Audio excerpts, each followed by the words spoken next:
Տեղի է ունեցել Հայաստանի և Վրաստանի վարչապետներ Նիկոլ Փաշինյանի և Իրակլի Կոբախիձեի հեռախոսազրույցը։ Զրուցակիցները քննարկել են Հայաստան-Վրաստան ռազմավարական հարաբերությունների օրակարգին, տարբեր ոլորտներում փոխգործակցության ընթացքին վերաբերող հարցեր։ Նիկոլ Փաշինյանն անդրադարձել է Հայաստանում այս տարվա հոկտեմբերին կայանալիք կենսաբազմազանության մասին կոնվենցիայի կողմերի 17-րդ համաժողովի անցկացմանը և Իրակլի Կոբախիձեին հրավիրել Հայաստան մասնակցելու COP17-ի շրջանակներում կայանալիք առաջնորդների գագաթնաժողովին։ Վրաստանի վարչապետը հրավերը սիրով ընդունել է։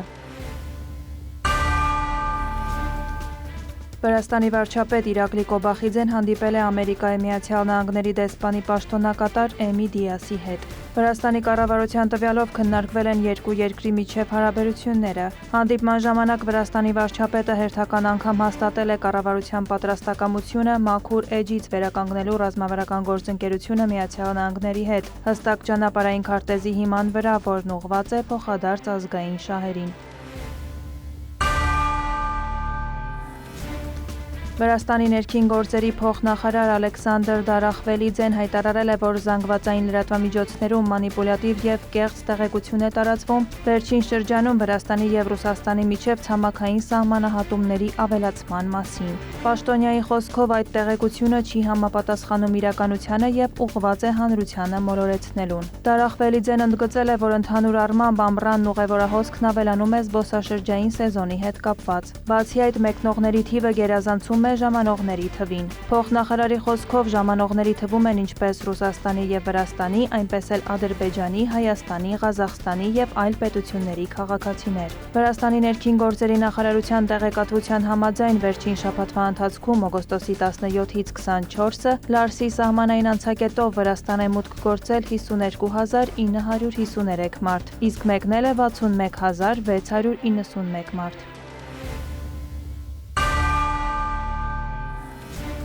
Մամուկա Մդինարաձեն հրաժարական է ներկայացրել տարածաշրջանային քաղաքականության հարցերով պետական նախարարի պաշտոնից և հայտարարել քաղաքականությունից հեռանալու մասին։ Այդ մասին Մդինարաձեն տեղեկացրել է ճեպազրույցի ժամանակ, չմանրամասնելով որոշման պատճառները և նշելով, որ ցանկանում է հանգստանալ։ Նրա խոսքով իր ծառայության 10 տարիները եղել է քրտնաջան աշխատանքի, հայրենիքին նվիրվածության ժամանակահատված։ Մդինարաձեն զբաղեցնում էր նաև Վրաստանի փոխվարչապետի պաշտոնը։ 2025 թվականի սեպտեմբերից մինչև 2026 թվականի ապրիլ նա ղեկավարել է Վրաստանի պետական անվտանգության ծառայությունը։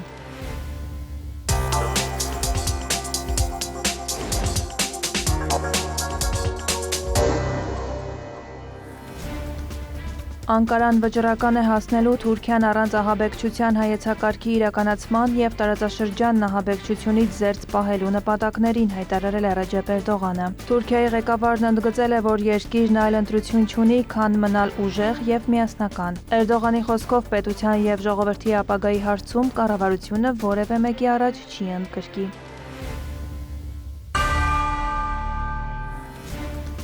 Դամասկոսում կայացել է Թուրքիայի առևտրի նախարարի հանդիպումը սիրիական ներդրումային գործակալության ղեկավար Ահմեդ Ռամադանի հետ։ Թուրքիայի առևտրային պատվիրակության կազմում ընդգրկվել են շուրջ 40 թուրքական ընկերությունների ներկայացուցիչներ և ընդհանուր առմամբ շուրջ 200 մասնակից։ Կողմերը քննարկել են առևտրային և ներդրումային հնարավորությունները, համագործակցության նոր ուղղությունները և համատեղ ծրագրերի հեռանկարները։ Հանդիպմանը հատուկ ուշադրություն է դարձվել Սիրիայում ներդրումների նկատմամբ թուրքական բիզնեսի հետաքրքրությանը, ներդրումային միջավայրի բարելավմանը և արտադրության ու զբաղվածության ոլորտներում երկարաժամկետ ներդրումների համար պայմանների ստեղծմանը։ Օմեր Բոլաթը հայտարարել է, որ Անկարան շահագրգռված է ոչ միայն առևտրի ծավալների ավելացմամբ, այլև փոխադարձ ներդրումների զարգացմամբ, համատեղ արտադրությամբ, տեխնոլոգիաների և փորձի փոխանակմամբ, ինչպես նաև երրորդ երկրների շուկաներում երկու երկրների ընկերությունների համագործակցությամբ։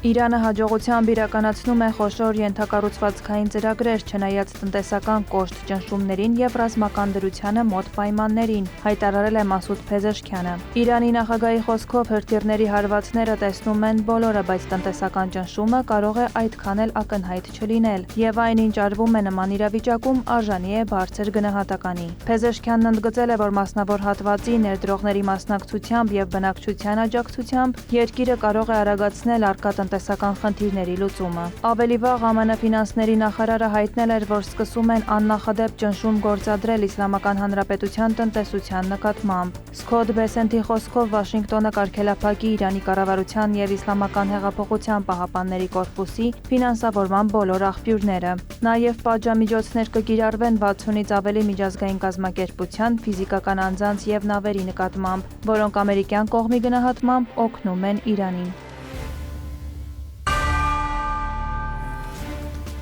Իրանի արտգործնախարարը նամակ է հղել ՄԱԿ-ի գլխավոր քարտուղար Անտոնիո Գուտերեշին և ՄԱԿ-ի անվտանգության խորհրդին, կոչ անելով արձագանքել Իսլամական Հանրապետության դեմ ԱՄՆ-ի մեկնարկած տնտեսական վտարանդի գործողությանը, այն որակելով տնտեսական ահաբեկչություն։ Աբբաս Արաղչին նշել է, որ ամերիկյան պատժամիջոցները և Իրանի հետ այլ երկրների շփումները սահմանափակելու փորձը ՄԱԿ-ի կանոնադրության խախտում են։ Նա անօրինական և միակողմանի է որակել Վաշինգտոնի վարած քաղաքականությունը, հորդորելով ՄԱԿ-ին դատապարտել ԱՄՆ-ի գործողությունները և հարգել Իրանի ինքնիշխան իրավունքները։ Արաղչին նաև ընդգծել է, որ Իրանը պետք է փոխհատուցում ստանա պատճառված վնասների համար։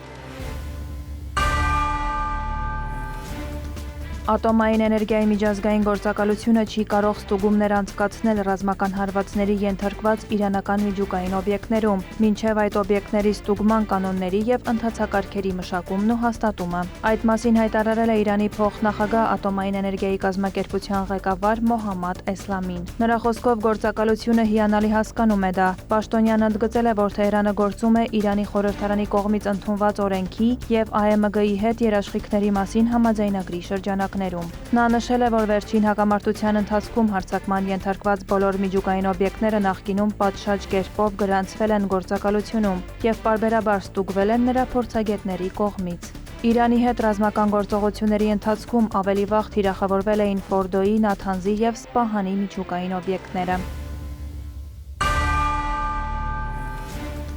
Հորմուզի նեղուցը Թեհրանի վերահսկողության տակ է, Պարսից ծոցում հակառակորդի ոչ մի ռազմանավ չկա։ Դրանք նեղուցից հեռացել են տեղակայվելով առնվազն 400 կիլոմետր հեռավորության վրա, հայտարարել է Իսլամական հեղափոխության պահապանների կորպուսը։ Նշվում է, որ եթե Միացյալ Նահանգները վերադառնա Իրանի հետ փոխըմբռնման հուշագրին, ԻՀՊԿ-ն կարող է վերականգնել նեղուցով նավարկությունը համաձայնեցված պայմանավորվածությունների շրջանակներում։ Հորմուզի նեղուցը չի բացվի, եթե Վաշինգտոնը չընդունի մեր պայմանները, ասված է ԻՀՊԿ-ի հայտարարության մեջ։ Ավելի վաղ կորպուսից հայտնել են, որ Իրանը և Օմանը Հորմուզի նեղուցի վերաբերյալ մի քանի շաբաթվա բանակցություններից հետո հասել են երկու կողմի համար ընդունելի արդյունքների։ Նշվում է, որ 30-ից 60 օրվա ընթացքում կքննարկվեն նեղուցի համատեղ կառավարման շուրջ պայմանավորվածությունները։